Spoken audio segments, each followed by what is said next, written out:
BRS party నేతలు RS Praveen Kumar గారు మరి మా ప్రభుత్వం మీద ఆయన ఇష్టానుసారంగా నిరాధారంగా ఏమీ లేకపోయినా పిల్లలని వాడుతూ కులం ముసుగులో మా ప్రభుత్వాన్ని బద్నాం చేసేటటువంటి వ్యాఖ్యలు మనందరం కూడా వింటా ఉన్నాం. కానీ ఒక మాజీ ఐపీఎస్ ఆఫీసర్ అయ్యుండి దళిత పిల్లల సంక్షేమం అనేటటువంటి పేరుతో వాళ్ళ నోటికాడి బుక్కని ఇష్టానుసారంగా ఆయన మరి ఆ ఎస్సీ గురుకులాలకి సెక్రటరీ లెక్క ఉంటున్నప్పుడు ఎంతెంత అవినీతి చేసిండు, ఎన్ని అక్రమాలకు పాల్పడ్డాడు అనేటటువంటి ఒక చేదు నిజాన్ని ఈరోజు తెలంగాణ సర్వసభ్య సమాజం ముందుకు నేను తేదలుచుకున్నా. ఎందుకు అనంటే ప్రతిసారి పిల్లలు అనేటటువంటి వ్యవహారము భవిష్యత్తు గురించి వాళ్ళ యొక్క భవిష్యత్తుని దృష్టిలో పెట్టుకొని విధానాలని అవలంబిస్తూ వారికి అత్యంత ప్రాధాన్యత ఇస్తూ ముందుకు పోతున్నటువంటి మా యొక్క ప్రభుత్వం పైన, గౌరవనీయులు ముఖ్యమంత్రి రేవంత్ రెడ్డి గారి పైన ఈరోజు అసమానతలు అనేటటువంటి ఒక అందమైన అబద్ధాన్ని బట్టగాల్చి మా మీద వేసేటటువంటి ప్రయత్నం ఆర్ఎస్ ప్రవీణ్ గారు ఏదైతే చేస్తూ ఉన్నారో వారి యొక్క అసలు రంగు కూడా చెప్పాల్సినటువంటి అవసరం మా మీద ఉంది. మేము ఇప్పుడు చెప్పాలి. ఎందుకంటే దళిత పిల్లల పేర్ల మీద వారికి రావాల్సినటువంటి సంక్షేమాలని, వారి నోటికాడి బుక్కని ఆయన అధికారంలో ఉన్నప్పుడు అంబేద్కర్ అని అంటే రాజ్యాంగాన్ని రచించినటువంటి ఆ పెద్ద మనిషి అడుగుజాడల్లో నడుస్తున్నా అని చెప్పినటువంటి ఈ పెద్ద మనిషి మరి ఆ రాజ్యాంగానికి ఏ రోజు కూడా కట్టుబడకుండా అన్ని రకాలుగా కూడా రాజ్యాంగాన్ని కొల్లబడుస్తూ చట్టాన్ని అతిక్రమిస్తూ ఆయన యొక్క అధికారాన్ని ప్రతి అంశంలో కూడా పిల్లలకి చెందాల్సినటువంటి విషయాలలో నిధులని ఎట్లా దారి మళ్లించారు, ఎట్లా కుట్రాకోణంగా పిల్లలకు సంబంధించినటువంటి నిధులు దోచుకున్నారు. దానికి ఉదాహరణగా మరి కోడింగ్ అనేటటువంటి దాంతో మొదలు పెడతా. దుకాణం పెద్దగుంది, ఒక 2-3 శాంపుల్కి చెప్తాం. ఎందుకంటే అన్నం అయ్యిందా లేదా అనేటటువంటివి 2 మెతుకులు ఒత్తు చూస్తే తెలిసిపోతుంది. సేమ్ అట్లనే ఈరోజు మేమేదో ఆయన అన్నాడు కాబట్టి మేము అంటున్నామని చెప్పి అందరు అనుకోగల కాదు. ఇది కేంద్రం నుంచి సిఏజీ కాగ్ నివేదికలో వాళ్ళు చేసినటువంటి ఇన్స్పెక్షన్లో వచ్చినటువంటి అవకతవకలని ఈ ప్రభుత్వానికి వివరణ కోరుతూ వాళ్ళు మమ్మల్ని అడిగినటువంటి వ్యవహారాలకి గాను తీరా అన్ని కాగితాలను తిప్పితోడి చూస్తే పుంకాలుగా అవకతవకలు, అక్రమాలు మాత్రమే కనిపిస్తూ ఉన్నాయి. ఖచ్చితమైనటువంటి అవినీతి ఇందులో కనిపిస్తూ ఉంది. వ్యక్తిగతంగా నేను అసలు ఏంటిది దీనికి సంబంధించినటువంటి వ్యవహారం అని చెప్పి తవ్వినా కొద్దిగా దీని లోతు ఇంకెప్పటికి బయటపడుతుందో, ఇది మన స్థాయికి తగ్గటువంటిది కాదు. ఇది ఖచ్చితంగా మేము ప్రభుత్వం నడిపించినప్పటికీ కూడా ఒక విజిలెన్స్ విచారణతోటి మాత్రమే తెలంగాణ సమాజం ముందుకు తీసుకొని రావాలి అనేటటువంటి ఒక వాదంతో నేను ఈ ప్రెస్ మీట్ పెట్టడం జరిగింది. దీంట్లో ఏ అంశాలలో అయినాయి? ఉదాహరణకి కోడింగ్ అని చెప్పి ఆయన సెక్రటరీ లెక్క ఉన్నప్పుడు కోడింగ్ తీసుకొని వచ్చిండండి ఈ రాష్ట్రంలో. ఏమని అంటే ముందు ఒక 2 స్కూళ్ళల్లో ఒక కాలేజీలలో చేస్తున్నాము అని చెప్పేసి చెప్పిండు. దానికి పర్మిషన్లు ఏమున్నాయి అని అంటే 2 ఉన్నాయి. అసలు అది పెట్టింది ఎన్నిట్లల్లా? ఒక్క దాంట్లో. కానీ 3 మీద పిల్లలకి నేర్పిస్తున్నటువంటి కోడింగ్ అని అంటే జస్ట్ గింతే. ఇక ఇది కోడింగ్, ఏం కోడింగు, ఏం లాంగ్వేజు, అది కంప్యూటర్ల పిల్లలకి ఏం లాంగ్వేజ్ నేర్పిస్తారు, ఏ క్లాస్కి సంబంధించిన వాళ్ళకి నేర్పిస్తారు, ఏ టైం నుంచి ఏ టైంకి నేర్పిస్తారు, ఏవి లేవిగా జస్ట్ పిల్లలకి కోడింగ్ నేర్పిస్తున్నాం. ప్రతి సంవత్సరానికి జరుగుతున్నటువంటి ఖర్చు 4,50,11,991 రూపాయలు. ఇక గింతే. అసలు వాస్తవం ఏంది అని చెప్పి తవ్వి చూస్తే అది కేవలము 240 మంది పిల్లలకి మాత్రమే లబ్ధి జరిగింది అనేటటువంటి విషయాన్ని అధికారికంగా మనకు కనిపిస్తున్నటువంటిది. ఎవరన్నా ఏడాదికి 4,50,11,991 రూపాయలు ఖర్చు పెట్టి చెప్పిందండి 3 సంస్థలలో నేను చేస్తా కోడింగ్ అని అన్నాడు. చేసిందంత ఒక్క దాంట్లో. పర్మిషన్లు ఎన్నిటికి తీసుకుంటూ 2టికి. ఇప్పుడు ఒక విధానం లేదా? నువ్వు ప్రభుత్వంలో కూర్చొని ఉంటున్నప్పుడు రాష్ట్ర ప్రభుత్వం నుంచి ఫినాన్స్కి సంబంధించినటువంటి పర్మిషన్లైనా శాంక్షన్లైనా లేకపోతే అనుమతులు తీసుకునేటటువంటి వ్యవహారాలైనా రాజ్యాంగంలో పొందుపరిచినటువంటి కొన్ని విధి విధానాలు ఉన్నాయి కదా, ఏ ఒక్కటి కూడా ఫాలో కాలే. ఇంకోటి, ఇప్పుడు ఈ 4,5,00,00,000కి సంబంధించినటువంటి టెండర్ల లెక్క జనరల్గా మనందరికి తెలిసినటువంటి విధానం ఏంది? ఈ టెండర్లలో పోవాలి. పారదర్శకంగా ఎవరైనా కూడా అధికారి వ్యవహరించాలి అని అంటే ఈ టెండర్ల ద్వారా పోవాలి. ఎందుకంటే దానికి కాంపిటీటర్స్ ఎవరు వస్తారు, వాళ్ళందరూ కూడా పారదర్శకంగా ఎవరు అర్హత ఉంటే ఎవరు తక్కువ కోట్ చేస్తే వాళ్ళకి ఇచ్చేటటువంటిది. దీంట్లో ఎట్లాంటి ఈ టెండర్లకు పోయినటువంటిది ఆయన చరిత్రలోనే లేదు. ఇది కాదు, మళ్ళీ తర్వాత చెప్పేది కూడా దేంట్లో కూడా ఈ టెండర్లకు ఆయన పోలే. చట్టాన్ని చేతులకు తీసుకొని పేరుకేమో అంబేద్కర్ గారి పేరు చెప్పుకుంటాడు, సంక్షేమమేమో దళిత పిల్లల పేరు చెప్పుకుంటాడు. కానీ దోచుక తిన్నది మాత్రం ఆర్ఎస్ ప్రవీణ్ కుమార్ గారు. మీరు దీనికి జవాబు చెప్పాలి. ఈ టెండర్లకి మీరు ఎందుకు పోలే? రాష్ట్ర ప్రభుత్వం యొక్క అనుమతి మీరు ఎందుకు తీసుకోలే? అండ్ ఫైనాన్స్ డిపార్ట్మెంట్స్కి సంబంధించినటువంటి శాంక్షన్స్ ఇవ్వాలి. ఇట్లాంటిది కొత్త ప్రోగ్రామ్ గిట్ట మీరు తీసుకుంటే కనీసం ఫైనాన్స్ డిపార్ట్మెంట్ శాంక్షన్స్ కూడా దీంట్లో తీసుకోలే. కోడింగ్కి సంబంధించినటువంటిది ఒక ఉదాహరణ నేను చెప్పిన. అయితే వాస్తవానికి మరి ఇచ్చినటువంటి పైసలు ఎక్కడివి? ఫైనాన్స్కి సంబంధించిన డిపార్ట్మెంట్ అనుమతులు లేవు, శాంక్షన్స్ లేవు. మరి ఇచ్చినటువంటిది ఏంటివి అంటే 312 గ్రాంట్. ఇది పిల్లలకు సంబంధించినటువంటి అభ్యున్నతి కోసము, వాళ్ళ వసతుల కోసము, వాళ్ళకి ఏది మంచిగా అయితే దాని గురించి మాత్రమే, పిల్లల గురించి మాత్రమే వాడాల్సినటువంటి సొమ్ము ఇది. ఇది రాజ్యాంగం చెప్పినటువంటిది. కానీ ఆయన జోబుల పైసలు లెక్క ఇష్టానుసారంగా ఎవ్వరు అనుమతులు లేకుండా నచ్చినోడికి కాంట్రాక్ట్లు ఇచ్చి కోట్ల రూపాయలు కప్పం కట్టినటువంటి చరిత్ర ఆర్ఎస్ ప్రవీణ్ కుమార్ గారికి ఉంది. ఇది నిజమా కాదా? నేను మీడియా ముంగటనే మాట్లాడుతూ ఉన్నా. కాదని చెప్పి ప్రెస్ మీట్ పెట్టామన్నారు. మేము అయినా కూడా మేము విజిలెన్స్కి ఇది విచారణ చేయాలనేటటువంటి విజ్ఞప్తి మేము చేస్తూ ఉన్నాం. ఇది జరుగుతుంది అనేటటువంటి నమ్మకం కూడా మాకుంది. విచారణ జరగాలి ఇట్లాంటివి. ఎందుకంటే తర్వాత ఇంకోటి టాపర్ లైసెన్స్, టాపర్ ఐడి కార్డ్స్కి సంబంధించినటువంటిది కూడా ఇంకొకటి. ఇది ప్రతి సంవత్సరం 20 కోట్ల రూపాయలు. ప్రతి సంవత్సరం 20 కోట్ల రూపాయలు. ఏంది ఈ లైసెన్స్ దేనికి అని అంటే పిల్లలకి ఆన్లైన్లో ఐఐటి జేఈకి సంబంధించినటువంటి కోర్సులు ఆన్లైన్లో నేర్పిస్తారు. ఆన్లైన్లో మీరు ఒకసారి సంవత్సరాలు కూడా ఇది బాగా వినాలి. 2020లో కూడా ఈ యొక్క దాన్ని తీసుకున్నాడు ఆయన. 2020లో స్టూడెంట్స్ ఉన్నారా? పోనీ ఒకవేళ ఉన్న ఇండ్ల కాడ ఉంటున్నటువంటి పిల్లలకు ల్యాప్టాప్లు ఉన్నాయా? ఇది అసలు ఫస్ట్ ఆఫ్ ఆల్ తీసుకునేటటువంటి ఆలోచన మీకు వచ్చినప్పుడు రాష్ట్ర ప్రభుత్వంకి అనుమతి తీసుకునరా? లేకపోతే ఈ టెండర్ల ద్వారా దీనికైనా పోయినరా? లేకపోతే ఫైనాన్స్ డిపార్ట్మెంట్ శాంక్షన్ గిట్ట దీనికుందా? దీనికి కూడా ఏవి లేవు. దీనికి కూడా ఏవి లేవు. ఆయన ఇష్టానుసారంగా వెలిగిండు. ఆయన ఇష్టానుసారంగా ఓపెన్ ఆక్షన్కి వెళ్ళిపోయాడు. అన్న కూడా 30 రోజులు టైం పెట్టాల్సినటువంటిది 12-13 రోజులు పెట్టిండు. చేతులు దులుపుకుండు, నచ్చినోనికి ఇచ్చుకుండు. అవి కూడా ఏ పైసలు? ఇందాక నేను చెప్పినటువంటిది 312 గ్రాంట్ పైసలే. మనం ఒక స్పెషల్ ప్రోగ్రామ్ తీసుకుంటున్నాము, అది పిల్లల కోసం కేటాయించాలి అని అంటే మన ప్రభుత్వంకించి ఫైనాన్స్ డిపార్ట్మెంట్కించి శాంక్షన్స్ తీసుకోవాలి. వాళ్ళు అనుమతి ఇస్తారు. అనుమతి ఏం కాదు చేయండి, ఇంకా సరిపోకపోతే కూడా ఇద్దామనేటటువంటి అనుమతి అంటే పద్ధతి ప్రకారం ఫాలో అయితే అది ఒక రీతి రవాయి అన్నట్టు.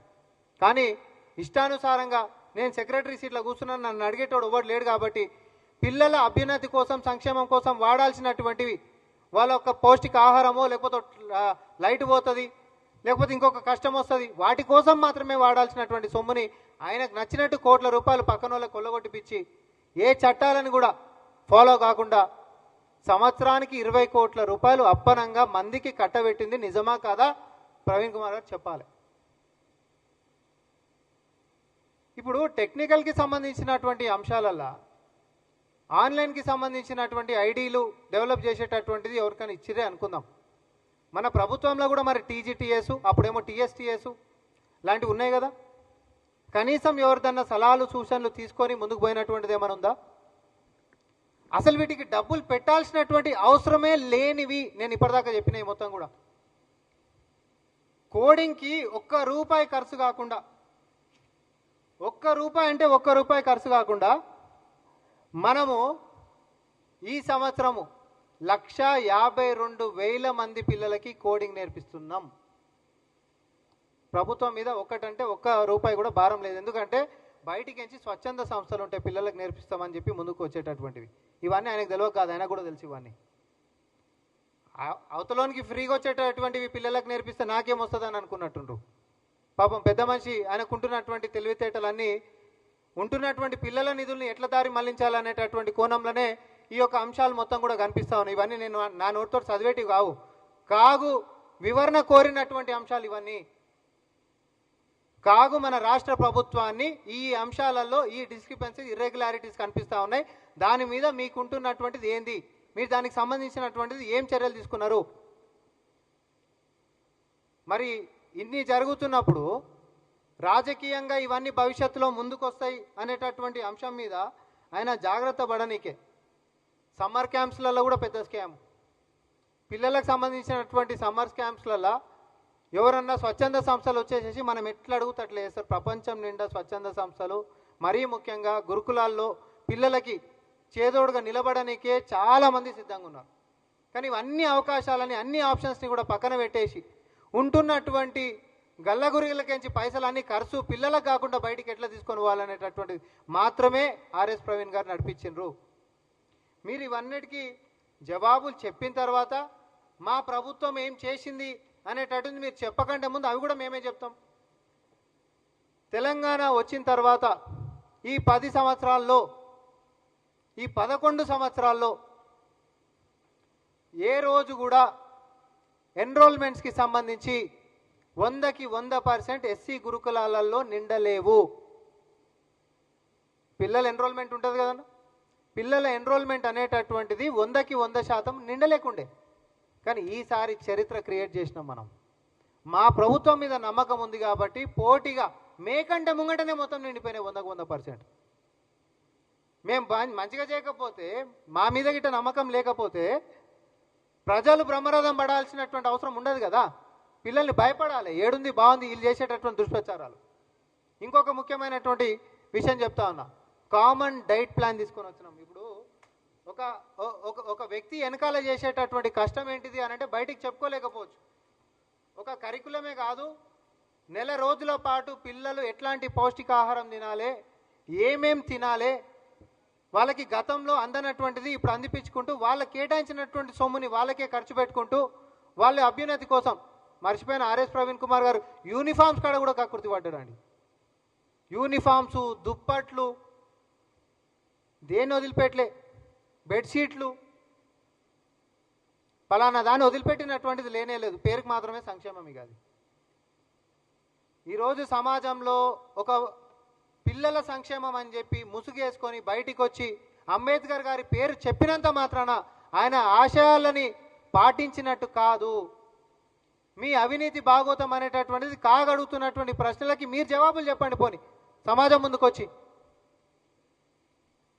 మేము మా గౌరవనీయులు ముఖ్యమంత్రి గారు మరి పిల్లల మీద కేటాయిస్తున్నటువంటి ప్రతి రూపాయి ఇది ఖర్చు కిందికి చూడొద్దు, చాలా వేదికల మీద చెప్పిండు, ఖర్చు కిందికి చూడొద్దు, ఇది పెట్టుబడి కింద చూద్దాం. ఎందుకంటే రేపొద్దున మన పిల్లలు ప్రయోజకులు అయిపోయి ఒక ఐఏఎస్లో, ఐపీఎస్లో లేకపోతే ఇంకేదైనా కూడా ప్రయోజకులు అయిపోయినప్పుడు మళ్ళీ ఈ రాష్ట్రానికే పనికొచ్చేటటువంటి వాళ్ళు అవుతారు. అది రేపొద్దున మనకి ఆస్తుల లెక్క మళ్ళేటటువంటి దాని లెక్క రిటర్న్స్ లెక్క చూడాలి తప్ప ఈరోజు పిల్లలు ఏదో పిల్లల సంక్షేమానికి ఖర్చు పెడుతున్నాం అనేటటువంటి వ్యవహారంలో చూడొద్దు అనేటటువంటి ఉద్దేశంతో ఇప్పుడు విద్యాశాఖని ఆయన దగ్గర పెట్టుకున్నాడు. గురుకులాల్లో తీసుకొచ్చినటువంటి ప్రక్షాళనలు, ఈరోజు కోడింగ్ కూడా దేశం మొత్తంలో కూడా ఎక్కడా లేదు. ఫస్ట్ టైం గురుకులాలు ఒక రాష్ట్రంలో కోడింగ్ అందరికీ నేర్పించేటటువంటి వ్యవస్థ కేవలం తెలంగాణలో ఉంది. ఆ క్రెడిట్స్ మనవి, గల్లా ఎగరేసుకొని చెప్పేటటువంటి వ్యవహారాలు. కామన్ డైట్ ప్రోగ్రామ్ మనం తీసుకొని వచ్చినాం పిల్లలకి సంబంధించినటువంటివి. కాస్మెటిక్ ఛార్జీలు ఏ రోజైనా చరిత్రలో కాస్మెటిక్ ఛార్జీలు, డైట్ ఛార్జీలు పెంచినరా? పెంచలే. పిల్లల డైట్ ప్లాన్లలో మటన్ ఉంటుండేనా? ఇవన్నీ మాట్లాడనీక మనకి ఎందుకు గవర్న ఎందుకని అనిపిస్తా కానీ ఉన్న వ్యవహారం నేను చెప్తున్నా, జరుగుతున్నటువంటి వ్యవహారాలు మనం మాట్లాడుకోవాలి కాబట్టి. ఇష్టానుసారంగా అడ్మిషన్ల కాడ కూడా నాకు అనుమానం ఉంది, నేను చెప్తా ఉన్నా. ఇష్టానుసారంగా వ్యవహరించి గతంలో తన వ్యక్తులతోటి అడ్మిషన్ల దగ్గర కూడా నిజంగా మెరిట్ వచ్చినటువంటి పిల్లలకి విద్యని దూరం చేసేటటువంటి కుట్రలు కూడా జరిగే ఉంటాయి. దాని మీద కూడా సమగ్ర విచారణ జరగాలి. ఎందుకంటే ఈసారి మొట్టమొదటిసారి పారదర్శకంగా పిల్లలు మొత్తం పరీక్షలు రాస్తే మెరిట్ ప్రకారంగా ఎవ్వరికి ఎట్లనైతే స్కోర్ వస్తుందో దాన్ని కూడా ఆన్లైన్లో డిస్ప్లే చేసినాం. దాని ప్రకారమే బ్రాంచెస్ వైజ్ మనం ఈరోజు సీట్లు కేటాయింపు జరిగింది. గతంలో ఇట్లా ఎప్పుడు లేదు.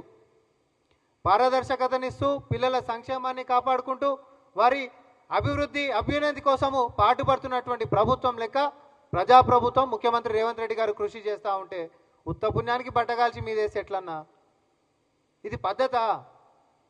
పోనీ ఇది లెక్కనా మీకేమన్నా? దయచేసి నేను ఒకటి మాత్రం చెప్తాం, మేము అధికారంలోకి వచ్చిన తర్వాత 2400 మంది టీచింగ్ స్టాఫ్స్ని రిక్రూట్ చేసుకున్నాం. 500 మంది మినిస్టర్లు అండ్ స్పెషల్ టీచర్స్ని రిక్రూట్ చేసుకున్నాం. 800 మందికి ప్రమోషన్స్ ఇచ్చినాం. ఇవన్నీ ఎప్పుడు కూడా గతంలో 10 ఏళ్లలో జరిగినటువంటి వ్యవహారాలు కాని వ్యవహారాలు నేను చెప్తా ఉన్నా. కామన్ డైట్ మెన్యూ అయినా ఇంకొకటి ఆహారానికి సంబంధించినటువంటిది, పౌష్టికాహారానికి ఇంత పెద్ద పుస్తకం రాసుకొని అందరినీ పాటింపజేయాలనేటటువంటిది చేసుకుంటే కలుషిత ఆహారం బారిన పడుతున్నటువంటి దానికి ఈరోజు సంబంధం లేకుండా సక్సెస్ రేట్లో ఎస్సీ గురుకులాలు పరిగెడుతున్నాయి. ఎందుకు అంటే మనం తీసుకొచ్చినటువంటి విధానాలు. ఎందుకు వస్తాయి ఆ విధానాలు? మనకు పిల్లలంటే చిత్తశుద్ధి ఉంది కాబట్టి, పిల్లలంటే పైసలు లెక్క చూస్తలేం కాబట్టి, పిల్లలంటే మనకన్నా పిల్లల లెక్క భవిష్యత్తును ఆలోచించి మనం చేస్తున్నాం కాబట్టి. పైన రాష్ట్ర స్థాయిలో ఇన్స్పెక్షన్ అండ్ మానిటరింగ్ గురించి రాష్ట్ర స్థాయిలో కమిటీ, తర్వాత జిల్లా స్థాయిలో కమిటీ, తర్వాత ఇన్స్టిట్యూషనల్ స్థాయిలో కూడా కమిటీలు వేసినాము. ఎందుకనంటే ఫుడ్ పాయిజనింగ్ కేసులు ఆ మధ్యలో మనం విన్నాం. ఈ మధ్యకాలం వింటున్నామా? ఎస్సీ గురుకులాలలో ఈ మధ్య అసలు ఎప్పుడైనా నిన్నరా ఈ మధ్యకాలంలో ఏడొస్తుంది? ఇవన్నీ ఏంటిది అనంటే గతంలో మనకు పట్టుండే కాబట్టి మన అనుకున్నటువంటి వ్యక్తులతోటి ఈ ప్రభుత్వం మీద బురద చల్లాలి అంతే. ఏం లేకపోయినా కూడా ఒక ఫేక్ న్యూస్ అనేటటువంటిది ఇచ్చేసి. దయచేసి తెలంగాణ సమాజంలో మనందరం కొంచెం బాధ్యతగా ఉంటున్నప్పుడు తెలంగాణ గౌరవాన్ని కాపాడాలి అని అంటే కనీసం అబద్ధాలు చెప్పకుండా ఉండండి. మీరు నిజంగానే మాదేమైనా జరిగి విమర్శిస్తే మేము స్వాగతిస్తాం, మేము సరిదిద్దుకుంటా మాట్లాడేది ఏమైనా ఉంటే. కానీ ఉత్త పుణ్యానికి బట్టగాల్చి మీదేసేటటువంటి బేస్లెస్ ఆరోపణలు మాత్రం చేయొద్దని చెప్పి విజ్ఞప్తి చేస్తూ ఉన్నాం. కొత్తగా అడిషనల్ కలెక్టర్లకి డిస్ట్రిక్ట్ లెవెల్లో అన్ని రెసిడెన్షియల్ ఇన్స్టిట్యూషన్స్కి అదనపు బాధ్యతలు ఇచ్చినటువంటిది కూడా మనము అడిషనల్ కలెక్టర్లు అందరూ కూడా రెసిడెన్షియల్ ఇన్స్టిట్యూషన్స్ ఏవైతే ఉన్నాయో వాటి బాగోగులు చూసుకునేటటువంటి ప్రత్యేకమైనటువంటి బాధ్యతలను కూడా ఈ ప్రభుత్వం వాళ్ళకి ఇచ్చింది. గతంలో ఇది కూడా లేదు. అంటే ఎన్ని రకాలుగా మానిటర్ చేసి ఈకో సిస్టమ్ని కాపాడుకోవాలనో అన్ని రకాలుగా మనం కాపాడుకుంటున్నాము. ఈరోజు ఒక ఇంటర్నేషనల్ స్కూల్లో కరికులం ఎట్లయితే ఉంటుందో ఆ కరికులంకి తగ్గట్టుగా మన గురుకులాల్లో మన యొక్క కరికులంని మనం ఎస్టాబ్లిష్ చేసుకున్నాము. ఆ యొక్క ఎస్టాబ్లిష్మెంటు రీఫార్మ్స్ ఇవన్నీ వచ్చినాయి కాబట్టే ప్రజల్లో మేము నమ్మకాన్ని సాధించుకొని ఈరోజు 100% ఎన్రోల్మెంట్ మేకంటే ముంగంటే మేము సాధించగలిగినాం. ఇక ఇంత చేసినాక కూడా ప్రజలు స్వాగతిస్తుంటాయి. ఏ రోజన్నా పేరెంట్ బయటకు వచ్చి మాట్లాడిండా? ఈ 2-3 రోజులు సంది ఉల్టా ప్రవీణ్ కుమార్ గారు బయటకు వచ్చి మాట్లాడినాక పేరెంట్స్ స్వచ్ఛందంగా బయటకు వచ్చి ఆయన ఖరాబ్ చేసినటువంటి వ్యవస్థ చెప్పారు. ఇప్పుడు వాళ్ళ పిల్లలు సంతోషంగా ఉంటున్నటువంటి వ్యవస్థ కూడా చెప్పారు.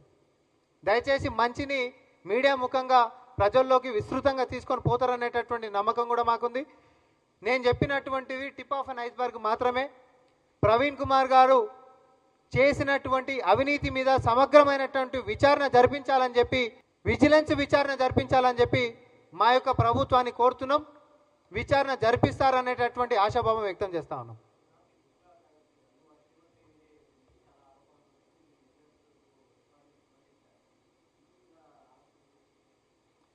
మేము అడుగుతున్నాం ఇప్పుడు మనం అడుగుతున్నాం, పార్టీ అడుగుతుంది, బ్యూరోక్రాట్స్లో వచ్చినటువంటి దాంట్లో కూడా ఇన్ఫర్మేషన్ అదే. అంటే ప్రజల్లో కూడా ఇది విస్తృతంగా పోవాలి జరుగుతున్నటువంటి వ్యవహారం ఏందనేది. ఎగ్దమ్ తక్కువ అనగానే ఏదో వెండేటా పాలిటిక్స్ చేసినామని రాజకీయంలో అర్ధరాత్రి పూట ఏదో కేసులు బనాయించారని ఆయన ఏదో విమర్శించిండు కాబట్టి మేము కేసులు వేసినా మళ్ళీ మీరే అంటారు. జరిగినటువంటి వాస్తవాలు ప్రజలకు చెప్పాల్సినటువంటి బాధ్యత మా మీద ఉంటుంది కాబట్టి మేము చెప్తున్నాం. జరిగినటువంటి చీకటి చరిత్రకు జవాబు చెప్పాల్సినటువంటి ప్రవీణ్ కుమార్ గారు జవాబు చెప్పాలి. అది కూడా పారదర్శకంగా విచారణ జరగాలంటే విజిలెన్స్తో విచారణ జరిపించాలని చెప్పి మేము డిమాండ్ చేస్తాం. అది వాళ్ళకి సంబంధించినటువంటి కంపెనీలకి అలా సొంత వాళ్ళకి ఇచ్చారు. నేను ఆ డేటా మొత్తం కూడా ఉంది, ఇట్ ఈజ్ ఇన్ డీటెయిల్. మీకు అడిగినటువంటి వాళ్ళందరూ కూడా ఈ కాపీలు కూడా నేను ఇస్తాను. అన్ని విత్ కంపెనీ పేర్లు, విత్ కంపెనీ పేర్లు లేని ఇంత మీడియా పెట్టి నేను ఉంటే ఇంకేమైనా ఉందా?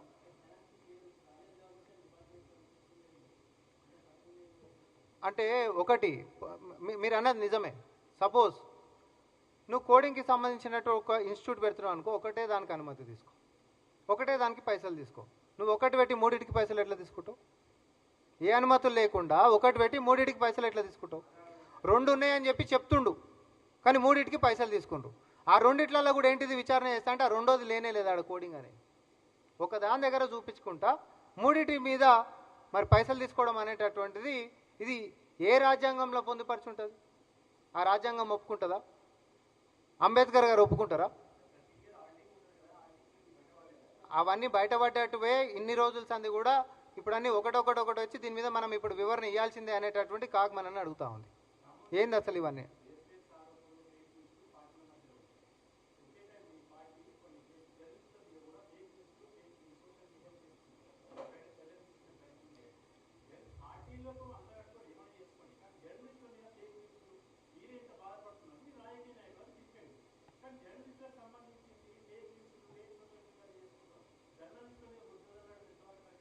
అంటే ఈరోజు ఎవరే పోస్ట్ పెట్టిరో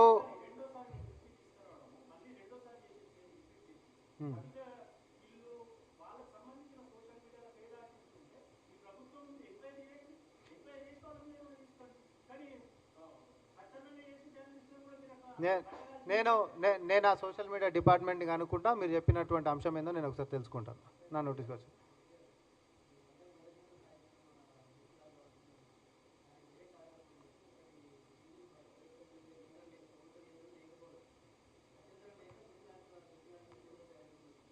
అంటే పెరిగినటువంటిది ఫీజుల సంగతి పక్కన పెడితే ఎన్రోల్మెంట్స్ అనేటటువంటిది ఎస్సీ గురుకులాల్లో ఈరోజు 100కి 100% ఎప్పుడైతుంది? నిజంగా ఇన్స్టిట్యూషన్స్ బాగాలేవనుకో, ఫుడ్ పాయిజన్స్ అవుతున్నాయి అనుకో, లేకపోతే వ్యవహారం అంతా కూడా గందరగోళంగా ఉంటే ఎంత డబ్బు లేకపోయినా పిల్లల్ని రిస్క్ ఫ్యాక్టర్లలో వేయాలని చెప్పి ఎవరు కూడా చూడరు. కార్తీక్ గారు మేము అనేది ఒకటే, చాలా స్పష్టంగా పారదర్శకంగా మేము తీసుకొచ్చినటువంటి విధానాలతోటి ఈరోజు మేమే చెప్పినాం. మా డైట్ ప్లాన్లను మేము చెప్పినాం ఏమని 4 సార్లు చికెను, 21 రోజులు గుడ్డు, తర్వాత 4 సార్లు చికెను, 2 సార్లు మటన్, పౌష్టిక ఆహారంతో పాటు విద్య విషయంలో కూడా అడ్వాన్స్డ్ టెక్నాలజీ ఏఐ దాకా కూడా ఈరోజు కోడింగ్ నేర్పించేటటువంటి వ్యవస్థని ఇంటర్నేషనల్ స్కూల్స్ తోటి పోటీ పడేటటువంటి కరికులంని మనం డిజైన్ చేసుకొని పోతున్నాం. కామన్ డైట్ ప్రోగ్రామ్ అనేటటువంటి చిన్న వ్యవహారం కాదు కదా. రాష్ట్ర వ్యాప్తంగా పిల్లలు ఒకటే గతంలో ఉంటే ఏమంటారు, బుడమకాయ కూర ఉంటుండే, లేకపోతే ఆనంకాయ కూర, లేకపోతే ఆలుగడ్డ కూర ఉంటుండే. ఈరోజు ఒక్కసారి డైట్ ప్లాన్ చూడండి. ఇప్పుడు నేనేదో ఇట్లా చెప్తే ఉత్త కాదు కదా. మీరు అందరూ పోయి గ్రౌండ్ మీదకి పోయండి ఒకసారి, మీ కెమెరా తీసుకొని దయచేసి. మా విజ్ఞప్తి ఇది, ఒక్కసారి మీరు ఇన్స్పెక్ట్ చేయండి, మీరు డాక్యుమెంటరీ తీయండి. గతంలో ఎట్లుండే ఇప్పుడు ఎట్లుందో పిల్లల నోట్లకేంచి వినండి సార్. నేను ఇక్కడ వచ్చేసి 2 నిమిషాలు మాట్లాడి వెళ్ళిపోతే వ్యవహారం కాదు కదా ఇది. దయచేసి మీడియాని కూడా మేము కోరుకునేది ఏంటి అని అంటే, స్థానికంగా మీకు దగ్గర ఉంటున్నటువంటి ఎస్సీ గురుకులాలలో తీసుకొచ్చినటువంటి విధానపరమైనటువంటి మార్పులు మా ప్రభుత్వం యొక్క చిత్తశుద్ధిని, ముఖ్యమంత్రి గారి యొక్క ఏకాగ్రతని చూపిస్తున్నాయా లేదా అనేటటువంటి మీరే చెప్పరాదు. మేము చెప్పుకోవడం ఎందుకు? ఇక అప్పుడు మీరే సపోర్ట్లు కొట్టి షబాజ్ బ్రహ్మాండంగా చేస్తున్నారు.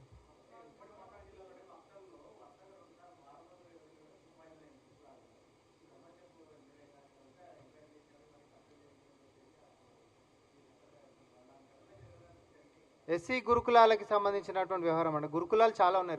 1045 చిల్లర 45 ఏమి ఉన్నాయి. ఎస్సీ గురుకులాలకు సంబంధించిన ఈ సబ్జెక్ట్ ఆర్ఎస్ ప్రవీణ్ కుమార్ గారు బాధ్యత వహించింది వీటికి కాబట్టి నేను దీనికి కన్ఫైన్ అయి చెప్తా ఉన్నాను.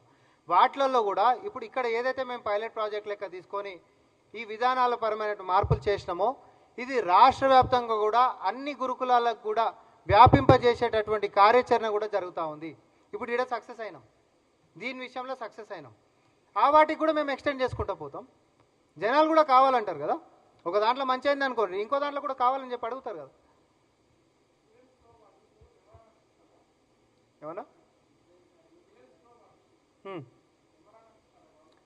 ఇప్పుడు నేను మీడియా ముఖంగా చెప్పిన అది కూడా ఇస్తాము. మాకు కావాల విచారణ, ఎందుకంటే తెలంగాణ సమాజానికి జరిగిందేందో తెలియాలి కదా.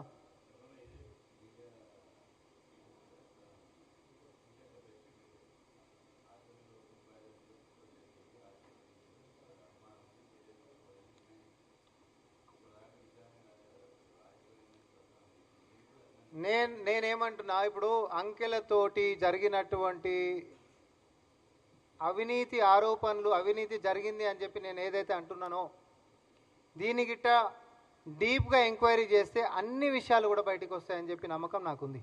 ఎందుకంటే ఇది ఒక్క దగ్గర ఎండ్ అయ్యేటటువంటి వ్యవహారం కాదు.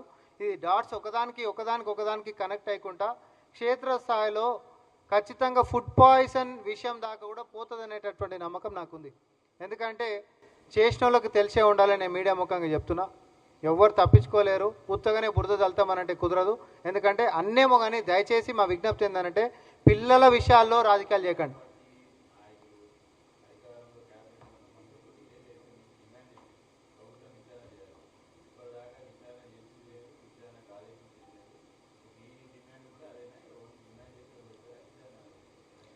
ఇప్పుడు విచారణ చేయాలనే నేను కూడా అడుగుతున్నా. ఇప్పుడు నేనైతే చేయలేదు విచారణ ఇప్పటిదాకా. ఇప్పుడు మేము అడుగుతున్నాము. మాకు కూడా నమ్మకం ఉంది. ఎందుకనంటే ఇప్పుడు ఆధారాలతోటి నేను ముంగట పెడుతున్నా.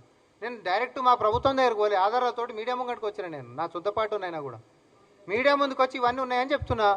So there should be A compulsion on our government. పని చేస్తుండు కాబట్టి ఈరోజు ఇవన్నీ బయటకు వస్తున్నాయి. పని చేస్తుండు కాబట్టి గురుకులాలలో 100% ఎన్రోల్మెంట్ అయింది. పని చేస్తుండు కాబట్టి ఈరోజు అందరు సంతోషంగా గురు.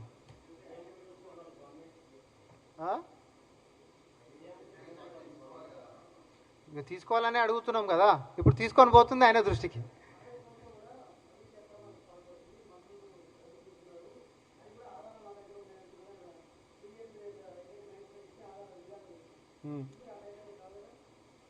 ఇప్పుడు నేనైతే ఇవి ఇస్తా అంటున్నా. ఆయన ఎన్నిసార్లు మీకు ఇచ్చిండో నాకు తెలియదు. ఆయన గతంలో కూడా లేఖల గురించి కూడా చెప్పిండు, చాలా అంశాల గురించి చెప్పిండు. ఎన్నిసార్లు మీ చేతిలో కాగితాలు ఇచ్చిండో నాకు తెలియదు. కానీ నేను వచ్చినప్పుడల్లా అడిగిన వాళ్ళందరికీ కూడా నేను చూపించినటువంటి కాగితాలు అందరికీ ఇచ్చేపోయినా. ఎందుకనంటే ప్రెస్ మీట్ పెడితే ఏదో రాజకీయంగా అలజడి రేకెత్తించాలి, తర్వాత ఇంటికి పోయి పండుకోవాలనేటటువంటి టైప్ కాదు. మన మీద స్పష్టంగా ప్రజల గురించి కొట్లాడుతున్నప్పుడు నిరాధారంగా మాట్లాడితే క్రెడిబిలిటీ పోతుంది. ఈరోజు మహేశ్వర్ గారికి క్రెడిబిలిటీ ఉందని అయితే నేనేమనుకోను. ఎందుకంటే వాళ్ళ సొంత పార్టీలే ఆయనకి ఇజ్జతీ లేనటువంటి పరిస్థితికి వచ్చింది ఆయన. సో ఆయన గురించి ఈ చర్చ నాకు వద్దు. నా వరకైతే నేను తీసుకొచ్చినటువంటి దాంట్లో, నేను చెప్పినటువంటి వ్యవహారంలో నేను సీక్రెట్గా చెప్తా. నేను చోలా నేను తెలంగాణ సమాజం ముంగట చెప్తా ఉన్నా. కాబట్టి విచారణ అనేటటువంటిది జరగాలి. జరిగినప్పుడు అసలు ఏం జరిగింది అనేటటువంటి వ్యవహారం సర్వసభ్య సమాజానికి తెలవాలి అంటున్నాం.